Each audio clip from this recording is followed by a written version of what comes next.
ಮೊದಲ ಸೂರ್ಯಕಿರಣಗಳು ಬೀಳುವ ಮೂಡಲು ಬಾಗಿಲು. ಅದೇ ಕೋಲಾರ ಜಿಲ್ಲೆಯ ಮುಳುಬಾಗಿಲಿನಲ್ಲಿ ಬಿದ್ದು ಕಾಂತಿದವರು 1900ರಲ್ಲೇ ಬೆಂಗಳೂರಿಗೆ ವಿದ್ಯುತ್ ದೀಪಗಳು ಪ್ರಜ್ವಲಿಸಿದರು.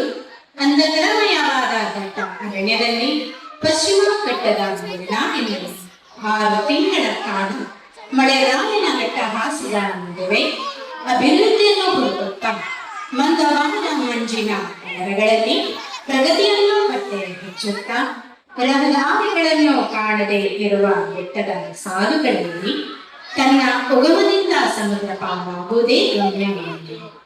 ಯಾವುದೇ ರೀತಿಯ ಶಕ್ತಿ ಪ್ರದರ್ಶನವಿಲ್ಲದೆ ಮೌನವಾಗಿ ಹರಿಯುವ ಕಪ್ಪು ಬಣ್ಣದ ಸೀರೆ ಅಲಂಕರಿಸಿದ ಕಾಳಿ ನದಿಯ ನೀರಿನ ಪಯಣದ ಆ ಸಮಯದಲ್ಲಿ ಭರತ ಮಾತೆಯ ಹಾಸ್ಯ ಕಲೆಗಳನ್ನು ಭೇದಿಸಿ ಸ್ವಾತಂತ್ರ್ಯದ ಹಳೆಯನ್ನು ಹೊಂದುತ್ತಾ ಅಭಿವೃದ್ಧಿಯೇ ಧ್ಯೇಯವಾಗಿ ಜನರ ಏಳಿಗೆಯೇ ಪರಮ ಗುರಿಯಾಗಿ ಪ್ರಗತಿ ಪಥವನ್ನು ನಿರ್ಮಾಣ ಮಾಡಲು ಇತಿಹಾಸ ಸೃಷ್ಟಿಯಾಗುವ ಆ ದಿನ, ಆ ಮುಂಜಾನೆಯ ಸನ್ನಿವೇಶ ನಿಮ್ಮ ಮುಂದೆ.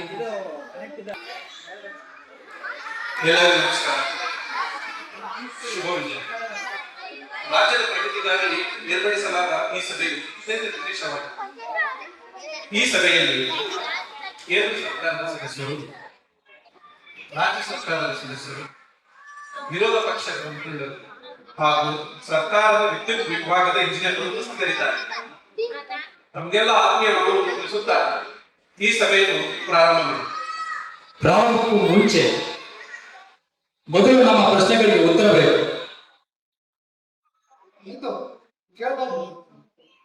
ನಮ್ಮ ರಾಜ್ಯದ ಸರ್ವತೋಮುಖ ಅಭಿವೃದ್ಧಿಗಾಗಿ ಮೈಸೂರು ಅರಸರು ಕೃಷ್ಣರಾಜ ಒಡೆಯರವರು ತಮ್ಮ ದೂರದೃಷ್ಟಿ ಹಾಗೂ ಜನಸೇವಾ ಅಂಕಿತ ಭಾವದಿಂದ 1934ರಲ್ಲಿ ಅಂದರೆ ಸ್ವತಂತ್ರ ಪೂರ್ವದಲ್ಲೇ ಕನ್ನಂಬಾಡಿ ಅಣೆಕಟ್ಟೆಯನ್ನ ಕಟ್ಟಿ ರಾಜ್ಯದ ಸರ್ವತೋಮುಖ ಅಭಿವೃದ್ಧಿಗೆ ಕಾರಣರಾಗಿರುತ್ತಾರೆ. ಆದರೆ ಈ ಸರ್ಕಾರ ಕಳೆದ 2 ದಶಕಗಳಿಂದ ಮಲ್ನಾಡ್ ಬಾಕಿ ಏನ್ರಿ ಮಾಡಿದ್ದೀರಾ? ಏನೂ ಇಲ್ಲ. 3ನೇ ಪಂಚವಾರ್ಷಿಕ ಯೋಜನೆಯಲ್ಲಿ ಜಾನ್ ಸರಣಿ ಮತ್ತು ಸುಕುಮಾರ್ ಚಕ್ರವರ್ತಿ ಅವರು ಕೃಷಿಗೆ ಆದ್ಯತೆಯನ್ನು ಕೊಟ್ಟು ಡ್ಯಾಂಗಳನ್ನು ನಿರ್ಮಾಣ ಮಾಡಬೇಕೆಂದು ಸೂಚಿಸಿದ್ದರೂ ಸಹ ನಮ್ಮ ರಾಜ್ಯಕ್ಕೆ ಬರಿಗೈ ತೋರಿಸಿದ್ದೀರಾ. ಇದೇನಾ ನಿಮ್ಮ ಗರಿಬಿ ಹಠವು ನಿನಾದದ ನಿಬದ್ಧತೆ? ನೋಡ್ರಿ,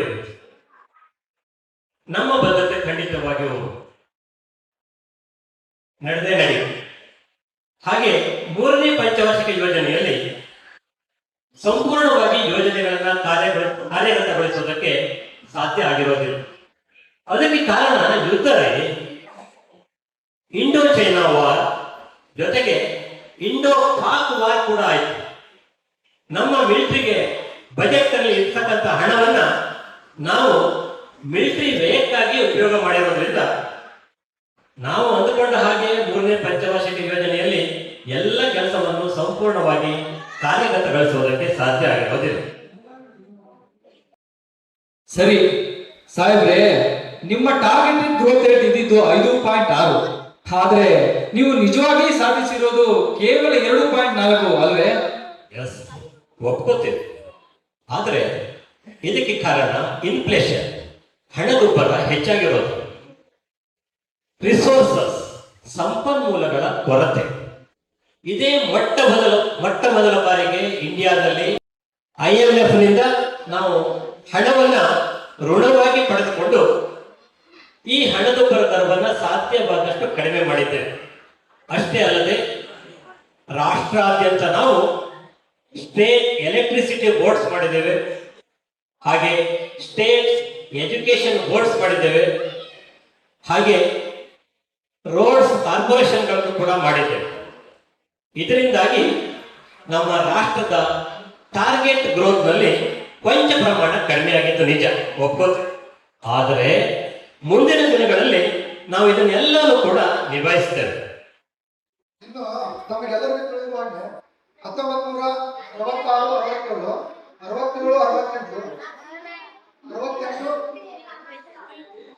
1966, 69 ವರ್ಷಗಳನ್ನು ಕೇಂದ್ರ ಸರ್ಕಾರವು ಪ್ಲಾನಿಂಗ್ ಹಾಲಿಡೇ ಅಂತ ಡಿಕ್ಲೇರ್ ಮಾಡಿದ್ದರಿಂದ ಪಂಚವಾರ್ಷಿಕ ಯೋಜನೆಯನ್ನು ದೇಶದಲ್ಲಿ ಮುಂದುವರಿಯಲು ಸಾಧ್ಯವಾಗಿರುವುದಿಲ್ಲ. ಈಗ ಅನುಮತಿಯು ಸಿಕ್ಕಾಗಿದೆ. ಅದಕ್ಕೆ ಸಂಬಂಧಿಸಿದ ವಿಶೇಷ ಸುದ್ದಿಯನ್ನು ಮಾನ್ಯ ಮುಖ್ಯಮಂತ್ರಿಗಳಾದ ಶ್ರೀ ವೀರೇಂದ್ರ ಪಾಟೀಲ್ ಸಾಹೇಬರು ಒಂದು ವಾಯ್ಸ್ ರೆಕಾರ್ಡ್ ಮೂಲಕ ಈ ಸಭೆಯಲ್ಲಿ ಆಸನದ ಎಲ್ಲರಿಗೂ ಕೇಳುವ ಹಾಗೆ ಒಂದು ವಾಯ್ಸ್ ರೆಕಾರ್ಡ್ ಮೂಲಕ ಸಂದೇಶವನ್ನು ಕಳಿಸಿದ್ದಾರೆ. ಎಲ್ಲರಿಗೂ ಕೇಳಿಸಿಕೊಳ್ಳೋಣ. ತಮ್ಮ ಆನ್ ಮಾಡಬಾರದು. हाँ, we stressed agriculture for this 4th 5-year plan was गरीबी हटाओ हमारा निनाद है, हम इस पे बढ़ रहे हैं. जरूर डैम और पावर हाउस इसी पंचवर्षीय योजना में शुरू करेंगे. आप लोग तैयारी कीजिए. पाटिल जी, हम जरूर आएंगे. हमारी तरफ से आप सब लोगों को शुभकामनाएं. जय हिंद. ಸರಿ, ಈ ಜವಾಬ್ದಾರಿಯನ್ನ ಯಾರಿಗೆ ಕೊಡ್ತೀರಾ? ಇದೆಲ್ಲ ಆಗೋ ಕೆಲಸವಾ?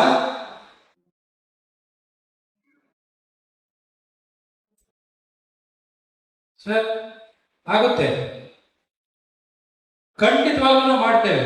ಎಷ್ಟೇ ಕಷ್ಟವಾದ್ರೂ ಸರಿ, ನಮ್ಮ ಜನರ ಏಳಿಗೆಗಾಗಿ ಮತ್ತು ರಾಜ್ಯದ ಪ್ರತಿಷ್ಠೆಗಾಗಿ.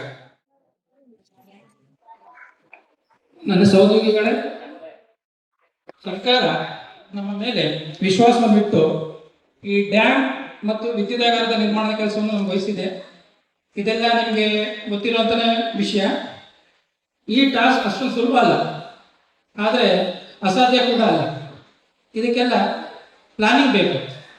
ನಾವು ಇಲ್ಲೆಲ್ಲ ಸೇರಿರೋ ಮೇನ್ ಉದ್ದೇಶ ಏನಪ್ಪ ಅಂದರೆ, ಈ ಕಾರ್ಯಾಚರಣೆಯಲ್ಲಿ ಬರುವಂಥ ಕಷ್ಟಗಳು, ಎದುರಿಸಬೇಕಾದಂಥ ಅಡೆತಡೆಗಳು, ಇದಕ್ಕೆಲ್ಲ ನಾವು ಪರಿಹಾರನ ಈ ಬ್ರೈನ್ ಸ್ಟಾರ್ಮಿಂಗ್ ಮೂಲಕ ಮಾಡ್ಕೋಬೇಕಾಗ್ತದೆ. ಮೈಲಿ ಇದನ್ನ ಸ್ವಲ್ಪ ನೋಟ್ ಮಾಡ್ಕೊಳ್ಳಿ. ಮೊದಲನೇದು ಈಗಾಗಲೇ ಡ್ಯಾಮ್ ಸೈಟ್ ಗುರುತಿಸಲಾಗಿದೆ. ಪವರ್ ಹೌಸ್ ಇನ್ನೂ ಡಿಸೈಡ್ ಆಗಿಲ್ಲ. ಪವರ್ ಹೌಸ್ ನ ಡ್ಯಾಮ್ ಅಡಿ ನಿರ್ಮಾಣ ಮಾಡಿದ್ರೆ ಸರಿ. ಡ್ಯಾಮ್ ಹೆಡ್ ಅನುಗುಣವಾಗಿ ನಾವು ಜನರೇಷನ್ ಕೊಡ್ಬೋದು. ಒಂದೊಂದು ಯೂನಿಟ್ಗೆ 50 ಮೆಗಾವಾಟ್ ಅನ್ಕೊಂಡ್ರೆ ಎಡದಂಡೆ ಬಲದಂಡೆ ಸೇರಿಸಿ 4 ಯೂನಿಟ್ಗೆ 200 ಮೆಗಾವಾಟ್ ಉತ್ಪಾದನೆ ಮಾಡ್ಬೋದು. ಏನಂತೀರಾ? ಸರಿ ಸರ್, ಆದರೆ ಹೆಡ್ ಅನ್ನು ಇನ್ನೂ ಹೆಚ್ಚು ಮಾಡಿದ್ರೆ ಇನ್ನಷ್ಟು ಜಾಸ್ತಿ ಜನರೇಷನ್ ಮಾಡಬಹುದಲ್ವಾ? ಸರ್ವೆ ಮಾಹಿತಿಯ ಪ್ರಕಾರ ನಾಗ್ಜರಿ ನದಿ ಸೈಕ್ಸ್ ಪಾಯಿಂಟ್ ಹತ್ರ ಹಲ್ಲ ಸೇರುತ್ತದೆ. ಅಲ್ಲಿ ಆದರೆ ನಮಗೆ ಗರಿಷ್ಠ ಹೆಡ್ ಸಿಗುತ್ತೆ. ಏನಂತೀರಾ? ತುಂಬಾ ದೂರ ಆಗಲ್ವಾ? ಅದಕ್ಕೆ ನಾವು ಪಿಕಪ್ ಡ್ಯಾಮ್ ನಿರ್ಮಾಣ ಮಾಡಬಹುದು ಸರ್. ಪಿಕಪ್ ಡ್ಯಾಮ್ ಅಂದರೆ? ಪಿಕಪ್ ಡ್ಯಾಮ್ ಅನ್ನ ಬ್ಯಾಲೆನ್ಸಿಂಗ್ ರಿಸರ್ವೈರ್ ಅಂತಾನೂ ಕರೆಯುತ್ತಾರೆ. ಈ ಡ್ಯಾಮ್ ಅನ್ನ ಮೇನ್ ಡ್ಯಾಮ್ ಡೌನ್ ಸ್ಟ್ರೀಮ್ ಅಡಿಯಲ್ಲಿ ನಿರ್ಮಾಣ ಮಾಡುತ್ತಾರೆ. ಈ ಡ್ಯಾಮ್ ನಿಂದ ನೀರನ್ನು ಕೆನಾಲ್ ಮುಖಾಂತರ ಹರಿಸಿ ನೀರಾವರಿಗಾಗಿ, ಕುಡಿಯುವುದಕ್ಕಾಗಿ, ಕಾರ್ಖಾನೆಗಳಿಗಾಗಿ ಬಳಸಲಾಗುತ್ತದೆ. ಆದರೆ ನಾವು ಇಲ್ಲಿ ವಿದ್ಯುತ್ ಉತ್ಪಾದನೆಗಾಗಿ ಬಳಸುತ್ತೇವೆ. ಇದರಿಂದ ನಮಗೆ ಒಳ್ಳೆ ಹೆಡ್ ಸಿಗುತ್ತದೆ. ಈ ಪಿಕಪ್ ಡ್ಯಾಮ್ಗೆ ಬೇಕಾಗುವ ನೀರನ್ನು ಮಾತ್ರ ನಾವು ಸೂಪರ್ ಡ್ಯಾಮ್ ಇಂದ ಬಿಟ್ರೆ ಸಾಕಲ್ವಾ ಸರ್? ಮಳೆಗಾಲದಲ್ಲಿ ಬೇಕಾಗಿಲ್ಲ, ಬೇರೆ ಸೀಸನ್ ಅಲ್ಲಿ ಸೂಪರ್ನಿಂದ ನೀರು ಬಿಡಬೇಕಾಗುತ್ತೆ. ಆದ್ರೆ ಸುಮ್ಮನೆ ಯಾಕೆ ಬಿಡಬೇಕು? ಅಲ್ಲಿ ಒಂದು ಚಿಕ್ಕ ಪವರ್ ಸ್ಥಾಪನೆ ಮಾಡಿದ್ರೆ ಅದರಿಂದ ಕೂಡ ನಾವು ಜನರೇಷನ್ ಕೊಡಬಹುದು. ಸೂಪರ್, ಆದರೆ ಅದನ್ನ ನಂತರ ಮಾಡೋಣ. ಬೇಡ ಸರ್, ಪ್ಯಾರಲೈಸ್ ಮಾಡೋಣ. ಇದರಿಂದ ವೆಚ್ಚ ಕಡಿಮೆ ಆಗುತ್ತದೆ. ಏಕೆಂದ್ರೆ ಆಲ್ರೆಡಿ ಇನ್ಫ್ರಾಸ್ಟ್ರಕ್ಚರ್ ಇರುತ್ತೆ, like man, material, construction of roads etcetera. ರಿಸರ್ಚ್ಗೆ ವರ್ಕೌಟ್ ಮಾಡಲ್ಲ. ಯಾಕಂದ್ರೆ ಈಗಾಗಲೇ ಪವರ್ ಕಾಳಿ ನದಿ 2ನೇ ಯೋಜನೆ ಹಂತ ಕೂಡ 2ನೇ ಹಂತ ಯೋಜನೆ ಕೂಡ ಪ್ಲಾನಿಂಗ್ ನಲ್ಲಿ ಇದೆ. ಸರ್, ಮೊದಲು ಬ್ಯಾಲೆನ್ಸಿಂಗ್ ರಿಸರ್ವೈರ್ ಲೊಕೇಶನ್ ಫೈನಲ್ ಮಾಡೋಣ. ಯಾಕಂದರೆ ಅದನ್ನ ನದಿ ಪಾತ್ರದಲ್ಲೇ ಮಾಡಬೇಕಾಗುತ್ತದೆ. ಬೊಮ್ಮನಹಳ್ಳಿಯಲ್ಲಿ ಅನುಕೂಲವಾದ ಜಾಗ ಸಿಗುತ್ತದೆ. ಅಲ್ಲಿಂದ ನಾಗ್ಸರಿಗೆ ಕೆನಾಲ್ ಮುಖಾಂತರ ನೀರು ಹರಿಸಬೇಕು. ಇದಕ್ಕಾಗಿ ಸಾವಿರಾರು ಮರಗಳನ್ನ ಕಡಿಬೇಕಾಗುತ್ತದೆ. ಇದು ಪರಿಸರ ಹಾನಿ ಅಲ್ಲವೇ? ಟನಲ್ ನಿರ್ಮಾಣ ಮಾಡೋಣ, ಇದರಿಂದ ಹಾನಿ ಕಡಿಮೆ ಆಗುತ್ತದೆ. ಟನಲ್ ನಿರ್ಮಾಣದಿಂದ ಆಗಬಹುದಂತ ಹಾನಿಗಳನ್ನು ನಾವು ಇಲ್ಲಿ ನೋಡಬೇಕಾಗುತ್ತದೆ sir. Sir, first main problem is water sewage, ನೀರಿನ ಸೋರಿಕೆ. ಸುರಂಗ ಕೊರೆಯುವಾಗ ನಾವು ನಿರಂತರವಾಗಿ ನೀರು ತೆಗಿಬೇಕು. ಜೊತೆಗೆ ಈ ನೀರಿನ ಸೋರಿಕೆಯನ್ನು ಕಡಿಮೆ ಮಾಡಲು ಗ್ರೌಂಡಿಂಗ್ ಕೂಡ ಮಾಡಬೇಕಾಗುತ್ತದೆ. ಅದರ ಜೊತೆಗೆ ಹಾರ್ಡ್ ರಾಕ್ ಪ್ರಾಬ್ಲಮ್ಸ್ ಬರುತ್ತೆ. ಮತ್ತೆ ಬ್ಲಾಸ್ಟ್ ಮಾಡುವಾಗ ರಾಕ್ ಜಾಸ್ತಿ ಬ್ರೇಕ್ ಆಗಬಹುದು. ಮತ್ತು ನಮ್ಮ ಸುರಂಗ ಉದ್ದ 8 ರಿಂದ 9 ಕಿಲೋಮೀಟರ್ ಉದ್ದ ಇರೋದ್ರಿಂದ ಅಲೈನ್ಮೆಂಟ್ ಪ್ರಾಬ್ಲಮ್ ಬರದೇ ಇರೋದನ್ನ ನೋಡ್ಕೋಬೇಕಾಗುತ್ತದೆ. ಇದಕ್ಕೆ ನಮಗೆ ಇಂಟರ್ಸ್ಟ್ರಕ್ಚರ್ಸ್ಗಳು ಬೇಕಾಗ್ತವೆ, ಸರ್ಜ್ ಜಾಯಿಂಟ್ಮೆಂಟ್ಸ್ ಬೇಕು. ಹಾಗೆ ಅಲ್ಲಿ ನಾವು ಸರ್ಜ್ ಟ್ಯಾಂಕ್ ಅನ್ನ ಕಟ್ಟಬೇಕಾಗುತ್ತದೆ. ಅಲ್ಲಿಂದ ಪ್ರೆಷರ್ ಶಾಫ್ಟ್ ಮತ್ತು ಪೆನ್ ಸ್ಟಾಪ್ಗಳ ನಿರ್ಮಾಣ ಮಾಡಬೇಕಾಗುತ್ತದೆ. ಈ ಟ್ರಾನ್ಸ್ಪೋರ್ಟೇಷನ್ಸ್, ಲಾಜಿಸ್ಟಿಕ್ಸ್, ಮುಖ್ಯವಾಗಿ ಈ ಟರ್ಬೈನ್, ಜನರೇಟರ್ ಮತ್ತು ಟ್ರಾನ್ಸ್ಫಾರ್ಮರ್ಸು ಈ ಹೆಚ್ಚು ಪ್ರಮಾಣದ ಮೆಷಿನ್ಗಳು ಓಡಾಡಲಿಕ್ಕೆ ಮೊದಲು ರಸ್ತೆ ನಿರ್ಮಾಣ ಆಗಬೇಕು. ಟೋಟಲ್ ಎಲೆಕ್ಟ್ರೋಮೆಕ್ಯಾನಿಕಲ್ ಇನ್ಸ್ಟಾಲೇಷನ್ಸ್ ಆದ ನಂತರ eventually testing synchronisation before commissioning should be needed. Final one is power evacuation. ಇದಕ್ಕೆ ಬೇಕಾದಂತ ಪವರ್ ಲೈನ್, ಟವರ್, ಸ್ಟೇಷನ್ಸ್ ಇವ್ರ ಬಗ್ಗೆ ಸಂಪೂರ್ಣ ಸರ್ವೆ ಆಗಬೇಕು. ಜೊತೆಗೆ ಇತರ ರಾಜ್ಯಗಳಿಂದ ನಾವು ಪರವಾನಗಿ ಕೂಡ ಪಡೆಯಬೇಕಾಗುತ್ತದೆ. ಸರ್, ಜನರೇಷನ್ ಆದ್ಮೇಲೆ ಎಲೆಕ್ಟ್ರಿಸಿಟಿ ಬಿಲ್ ಅನ್ನ ಯಾವ ರೀತಿ ಮಾಡೋದು? ಅದನ್ನ ಬೋರ್ಡ್ ಡಿಸೈಡ್ ಮಾಡುತ್ತೆ. Very good. ಇವತ್ತು ಚರ್ಚಿಸಿದ ವಿಷಯಗಳ ಕುರಿತು ಒಂದು ಎಕ್ಸ್ಪರ್ಟ್ ಒಪಿನಿಯನ್ ತಗೊಂಡು ಬಡ್ಜೆಟ್ ಆಫೀಸ್ ತಗೋಬೇಕು, ಅದಕ್ಕೆ ಎಸ್ಟಿಮೇಟ್ ಪ್ರಿಪೇರ್ ಮಾಡಬೇಕು, ಹಾಗೆ ಬಡ್ಜೆಟ್ ಅಲೋಕೇಶನ್ ಆಗಿದೆ ಅಂತ ಒಂದ್ಸರಿ ಚೆಕ್ ಮಾಡ್ಕೋಬೇಕಾಗ್ತದೆ. ಆಯ್ತಾ? ಹಾಗೆ BHL ಅಂದ್ರೆ ಮುಂತಾದ ಫಾರ್ಮ್ ಜೊತೆ ಮೀಟಿಂಗ್ ಮಾಡಬೇಕಾಗುತ್ತೆ. ಸರ್, ಮತ್ತೆ ಅವರಿಗೆ ವರ್ಕ್ ಚಾರ್ಟ್ ಪ್ರಿಪೇರ್ ಮಾಡಕ್ ಹೇಳ್ಬೇಕು. ಇವೆಲ್ಲ ಕೆಲಸಕ್ಕೆ ಡೆಡ್ಲೈನ್ಸ್ ಕೂಡ ಡಿಸೈಡ್ ಆಗುತ್ತೆ. ಸರ್, ಮೊದಲು ನಿಗಮದಲ್ಲಿ ಉದ್ಯೋಗಿಗಳ ಸಂಖ್ಯೆ ತುಂಬಾ ಕಡಿಮೆ ಇದೆ. ನಮಗೆ ಡ್ಯಾಮ್ ಕನ್ಸ್ಟ್ರಕ್ಷನ್ ಮತ್ತು ಪವರ್ ಹೌಸ್ ನಿರ್ಮಾಣಕ್ಕಾಗಿ ಬಹಳ ಸ್ಟ್ರೆಂತ್ ಬೇಕಾಗುತ್ತದೆ. ಆದ್ದರಿಂದ ಇಮಿಡಿಯೇಟ್ಲಿ ನಾವು engineers, technicians, HR, finance and supporting staff ನ ರಿಕ್ರೂಟ್ಮೆಂಟ್ ಮಾಡಬೇಕಾಗುತ್ತದೆ. ಹಾಗೆ ಕಾಂಟ್ರಾಕ್ಟರ್ ಕನ್ಸಲ್ಟ್ ಆಗ್ತಾ ಇದೆ. ಇಂಡಸ್ಟ್ರಿಯಲ್ ಆಫೀಸರ್ ಕೂಡ ಒಂದು ಬೇಕಾಗುತ್ತದೆ. ಅಲ್ಲಿ ಎಮರ್ಜೆನ್ಸಿ ವಾರ್ಡ್ ವಿತ್ ಬೆಡ್ಸ್ ಎಲ್ಲ ಫೆಸಿಲಿಟೀಸ್ ಬೇಕಾಗುತ್ತದೆ. ಸ್ಕೂಲ್ ಬೇಕಾಗುತ್ತದೆ, ಇಂಗ್ಲಿಷ್ ಮೀಡಿಯಂ ಮತ್ತೆ ಎಂಡೋಮೆಂಟ್ ಬೋರ್ಡ್. ಓಕೆ, ಈ ಥರದ ಮೀಟಿಂಗ್ಸ್ ಇನ್ನು ಮುಂದೆ ಭಾಳ ಆಗೋದಿದೆ. ಮತ್ತೆ ಬೋರ್ಡ್ ಮೀಟಿಂಗ್ ಇನ್ನೂ ಫಿಕ್ಸ್ ಆಗಲಿಲ್ಲ. ಅಷ್ಟರಲ್ಲಿ ಮತ್ತೇನಾದ್ರು ಸೇರಿಸೋದಿದೆ ಸೇರಿಸಿ ಮುಂದೆ ಪ್ರೆಸೆಂಟ್ ಮಾಡೋಣ. ನೀವೊಂದು ಮಿನಿಟ್ಸ್ ಮಾಡಿ ನೋಡ್ಕೊಳ್ಳಿ. ಸದ್ಯಕ್ಕೆ ಈ ಸೆಷನ್ ಇಲ್ಲಿಗೆ ಮುಗಿಸೋಣ. Will meet again. Thank you. Thank you. ಬೆಟ್ಟದಂತ ಗುರಿ ಪಾಸಿಬಲ್ ಮಾಡೋಣ. ಬೋರ್ಡ್ ಸರ್, ಕಾಡಲ್ಲಿ ಮುಂದಕ್ಕೆ ಹೋಗಕ್ಕಾಗ್ತಾ ಇಲ್ಲ ಸರ್, ದಾರಿ ಇಲ್ಲ. Right. Our first target is construction of roads and construction of temporary office. Okay sir, ಒಬ್ಬೊಬ್ರು ಏಜೆನ್ಸಿಗಳು, ಸಬ್ ವೆಂಡರ್ಸ್ಗಳು, ಸಬ್ ಕಾಂಟ್ರಾಕ್ಟ್ಗಳು ಬಂದು ರಿಜಿಸ್ಟ್ರೇಷನ್ ಮಾಡ್ಕೊತಾ ಇದ್ದಾರೆ. ಹೌದಾ? ಸೊ ಟೀಮ್ ಗಳನ್ನು ರೆಡಿ ಮಾಡಿದ್ದೀವಿ. Execution team, safety team, medical team, workman team, refreshment team, transportation team, HR team and accounts team. Okay. Sir, ಹೊಸದಾಗಿ ಬಂದಿರೋ ಲೇಬರ್ ಇರೋದಕ್ಕೆ ಜಾಗ ಕೇಳ್ತಾ ಇದ್ದಾರೆ. ಆಲ್ರೆಡಿ ನಾವು ಜಾಗ ನೋಡಿ ಮಾರ್ಕ್ ಮಾಡಿದೀವಲ್ಲ, ಅಲ್ಲಿ ಟೆಂಪರರಿ ಶೆಡ್ ನಿರ್ಮಾಣ ಮಾಡಲು ಆಯಾ ಕಾಂಟ್ರಾಕ್ಟ್ ತಿಳಿಸ್ರಿ. ಮತ್ತೊಂದು ವಿಷಯ, ಈ ಲೋಕಲ್ ಗೌಳಿ ಜನಾಂಗ, ಸಿದ್ಧಿ ಜನಾಂಗ ಹಾಗೂ ಬೇರೆ ರಾಜ್ಯಗಳಿಂದ ಯಾರೇ ಬಂದ್ರು ಅವ್ರಿಗೆ ಕೆಲಸಕ್ಕೆ ಸೇರಿಸಿಕೊಳ್ಳಿ. ಮುಂದೆ ನಮಗೆ ತುಂಬಾ ಜನ ಬೇಕಾಗುತ್ತಾರೆ. ಸರ್, ಕೆಲಸ ಮಾಡುವಾಗ ತಮಿಳು ಹುಡುಗ ಕೆಣವಿಗೆ ಬಿದ್ದು ಸತ್ತು ಹೋಗಿದ್ದಾನೆ ಸರ್. ಹೌದಾ? ಯಾರು? ಅವನೇ ಸರ್, 3 ತಿಂಗಳಿಂದ ಮದುವೆ ಮಾಡ್ಕೊಂಡು ಬಂದಿದ್ದ ಆತನೇ. ಹೌದು ಸರ್. ಅರೆ ಅವ್ರಿಗೆ ಊರಿಗೆ ಕಳಿಸ್ಲಿಕ್ಕೆ ಗಾಡಿ ರೆಡಿ ಮಾಡಿ. ನಡಿ ಮೊದಲು ಹೋಗಿ ಸ್ಪಾಟ್ ಹೋಗಿ ನೋಡೋಣ. ಸರ್, ಪಾಪ ಆ ಹುಡುಗಿ ತುಂಬಾ ಅಳ್ತಾ ಇದ್ದಾರೆ ಸರ್. ಅವ್ರ ಊರಿಗೆ ಅಡ್ರೆಸ್ಸೇ ಗೊತ್ತಿಲ್ಲ ಅಂತ ಸರಿಯಾಗಿ. ಹೌದಾ? ಆ ತಮಿಳು ಹೇಳಿ, ಅವರು ತಮಿಳು ಮಾತಾಡ್ತಾರೆ. ಸರ್, ಅವನೇ ಹೇಳಿದ್ದು ಸರ್, ಅವ್ರಿಗೆ ಗೊತ್ತಿಲ್ಲ ಅಂತ. ಓ ಮೈ ಗಾಡ್. ಹಾಗಾದ್ರೆ ಅವ್ರನ್ನ ಇಲ್ಲೇ ಮಣ್ಣು ಮಾಡ್ಲಿಕ್ಕೆ ಅವ್ರನ್ನ ಒಪ್ಪಿಸಿ ಹೋಗಿ ರೆಡಿ ಮಾಡಿದ್ವಿ. ಪಾಪ ಸರ್, ಅವ್ರಿಗೂ ಯಾರು ಇಲ್ಲ ಸರ್, ಪ್ರೆಗ್ನೆಂಟ್ ಇದ್ದಾರೆ. ಹೌದಾ? ಹಾಗಾದ್ರೆ ಆ ಕಾಂಟ್ರಾಕ್ಟರ್ ತಿಳಿಸ್ರಿ. ಇಲ್ಲೇ ಒಂದು ಯಾವ್ದಾದ್ರು ತಿಳಿಸಿ ತಿಳಿ ಕೆಲಸ ಕೊಡಿಸಿದ್ರಾಯ್ತು ಅವಳಿಗೆ. ಮುಂದೆ ನೋಡೋಣ. ಎಲ್ಲ ಆ ತಾಳೆ ಹಾಕೋಬೇಕು. ಬೆಟ್ಟದಂತ ಮಾರ್ಗ ಹೇಗೆ ಸರ್ ಮಾಡೋದು? ಪ್ಲಾನ್ ಪ್ರಕಾರ ಮುಂದುವರಿಸಿರಿ. ಟೀಮ್ಗಳೆಲ್ಲ ರೆಡಿ ಇದೆಯಲ್ಲ, ಡೇ ನೈಟ್ ಕೆಲಸ ಮಾಡಬೇಕು. ಒಂದೊಂದು ಹೆಜ್ಜೆ ಮುಂದೆ ತಳ್ಳೋಣ. Nothing is impossible. ಇದು ಟೀಮ್ ವರ್ಕ್. ಶಿಸ್ತು ಮತ್ತು ಸಂಯಮದಿಂದ ಕೆಲಸ ಮಾಡಬೇಕು. ಸರ್, ಇನ್ನೊಂದು ವಿಷಯ ಸರ್, ಆ ತಮಿಳು ಹುಡುಗಿಗೆ ಗಂಡು ಮಗು ಆಗಿದೆ. ಆ ಮಗುವಿಗೆ ನೀವೇ ಹೆಸರು ಇಡಬೇಕೆಂದು ಆ ಹುಡುಗಿ ಇಚ್ಛೆ ಪಡುತ್ತಿದ್ದಾಳೆ ಸರ್, ಹಠ ಮಾಡುತ್ತಿದ್ದಾಳೆ. ಓ, ಸಂತೋಷವಾಯ್ತು. ಸರಿ, ನಾಗರಾಜ್ ಅಂತ ಹೆಸರು ಕರೆಸಿ. ಆಯ್ತು ಸರ್, ಹೋಗುತ್ತೇನೆ. ನಮ್ಮ ಮಕ್ಕಳಿಗೆ ಶಾಲೆ ಬೇಕು. ಇವತ್ತೇನು ಮಾಡಿ ತೋರಿಸುತ್ತೇನೆ. ವಿದ್ಯೆ ನಮ್ಮ ಸಂವಿಧಾನದ ಹಕ್ಕು. ಇಲ್ಲಿ ನಾವು ವಿದ್ಯುತ್ ಜಾಗವನ್ನು ಮಾತ್ರ ನಿರ್ಮಾಣ ಮಾಡುತ್ತಿಲ್ಲ, ರಾಜ್ಯದ ಭವಿಷ್ಯ ರೂಪಿಸಲು ಬದ್ಧರಾಗಿದ್ದೇವೆ. ಸರ್, ನನ್ನ ಮಗಳು ಇವತ್ತು ಇವಳು ಬರ್ತಡೇ, ಆಶೀರ್ವಾದ ಮಾಡಿ. Very good. Many many happy returns of the day ಅಂತ ಹೇಳಪ್ಪ ನಿಮ್ಮ ಹೆಸರು. Very good, thank you. Sir, ಇವಳು ಕೂಡ ನಿಮ್ ತರ ಇಂಜಿನಿಯರ್ನೇ ಮದುವೆ ಆಗ್ತಾಳಂತೆ. ಓ, ಅದಕ್ಕೆ ತುಂಬಾ ಟೈಮ್ ಇದೆ ಬಂಗಾರಿ. ನೀನು ಮೊದಲು ಚೆನ್ನಾಗಿ ದೊಡ್ಡ ಇಂಜಿನಿಯರ್ ಆಗು, ಆಮೇಲೆ ಇಂಜಿನಿಯರ್ ನಿನ್ನ ನೋಡ್ಕೊಂಡು ಬರ್ತಾನೆ, ಆಯ್ತಾ? Okay, god bless.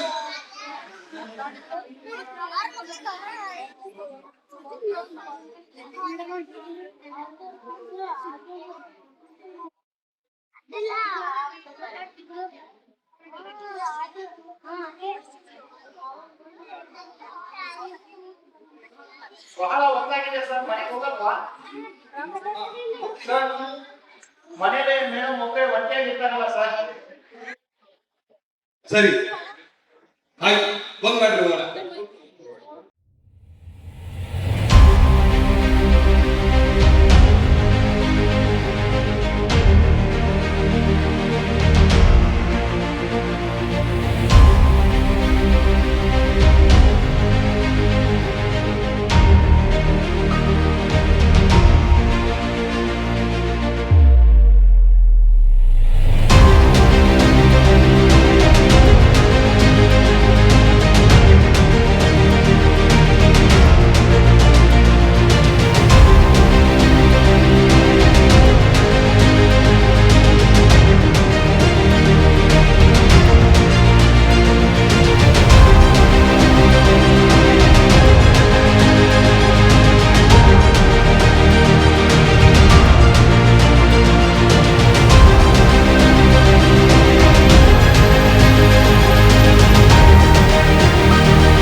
ಲೈ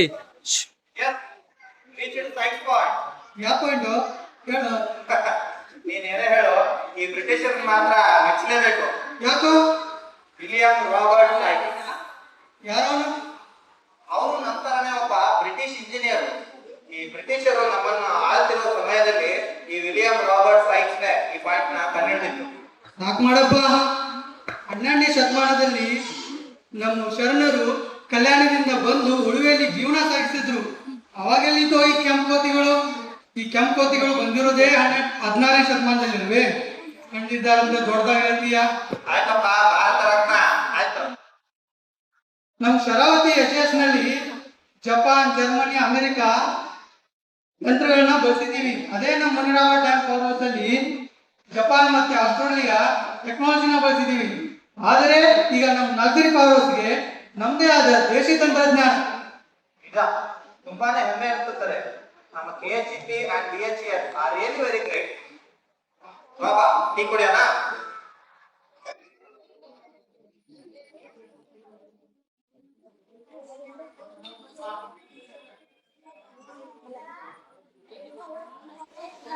Yes. Hi sir, are you KPCM? Yes, Very nice place and beautiful. thank you. You are from? I am from Bangalore. Oh, ಏನಿಲ್ಲಿ? Holiday tour, I am staying in Dandeli Resort. Okay, okay, okay. Very well maintained. Thank you. Thank you. Thank you sir. Welcome. Very well maintain, very nice ಅಂತೆ. 2 ದಿನ ಬಂದು ಹೋಗಕ್ಕಷ್ಟೇ ಸರಿ ಇಲ್ಲಿ.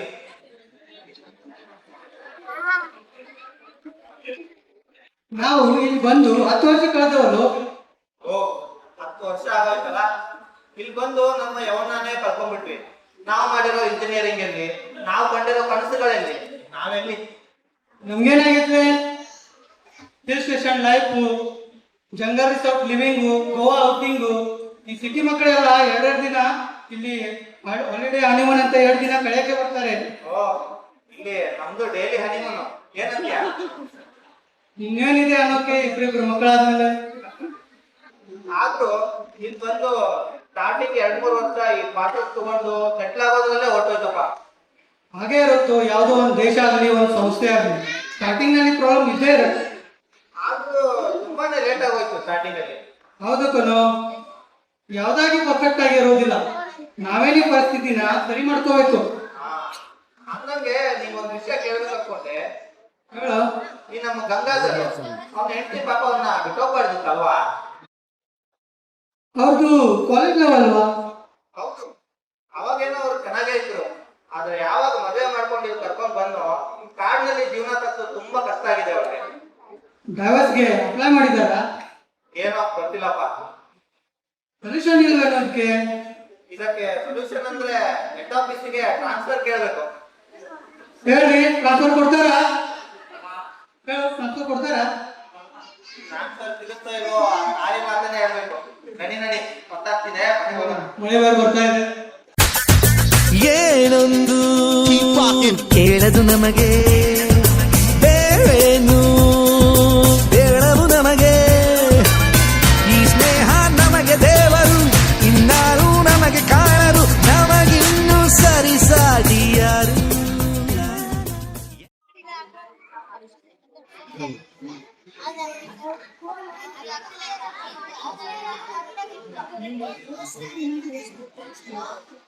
Madam, AD phone ಮಾಡಿದ್ದಾರೆ, ಒಂದು unit seat ಮಾಡಕ್ಕೆ ಹೇಳಿದ್ದಾರೆ. Okay bye.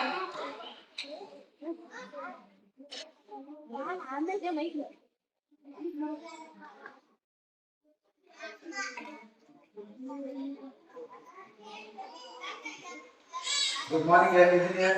Good morning sir. How do you feel? How is work? In early days, it was only 50 to 60 years back, the life was not so easy to our pioneers and engineers. ಅವರು ತುಂಬಾನೇ ಪರಿಶ್ರಮವನ್ನು ಪಟ್ಟರು, ದಿನ ರಾತ್ರಿ ಒಂದು ಮಾಡಿ ಬೆವರಿನ ಹೊಳೆಯನ್ನೇ ಹರಿಸಿದರು. ಆ ಟೈಮಲ್ಲಿ ಸೊಫಿಸ್ಟಿಕೇಟೆಡ್ ಇನ್ಸ್ಟ್ರೂಮೆಂಟ್ ಇರಲಿಲ್ಲ. No predictive management, no online monitoring, no conditional monitoring, artificial intelligence ಸಹ ಇರಲಿಲ್ಲ. ಆದರೆ ಅವರಲ್ಲಿ ಶ್ರಮ ಇತ್ತು, ಧೈರ್ಯ ಇತ್ತು, ಅಂದುಕೊಂಡದನ್ನ ಸಾಧಿಸುವ ಛಲ ಇತ್ತು. ಮುಖ್ಯವಾಗಿ ಅವರಲ್ಲಿ ಸ್ವಯಂ ಪ್ರೇರಿತ ಅನುಭವ ಇತ್ತು. ಅದರಿಂದಲೇ ಅವರು ಭದ್ರವಾದ ಬುನಾದಿಯನ್ನ ಹಾಕಿದರು. ಅವತ್ತಿನ ಅವರ ಸಂಸ್ಥಾಪನೆ ಇವತ್ತಿನ ನಮ್ಮ ಸಂಭ್ರಮಕ್ಕೆ ಕಾರಣವಾಗಿದೆ.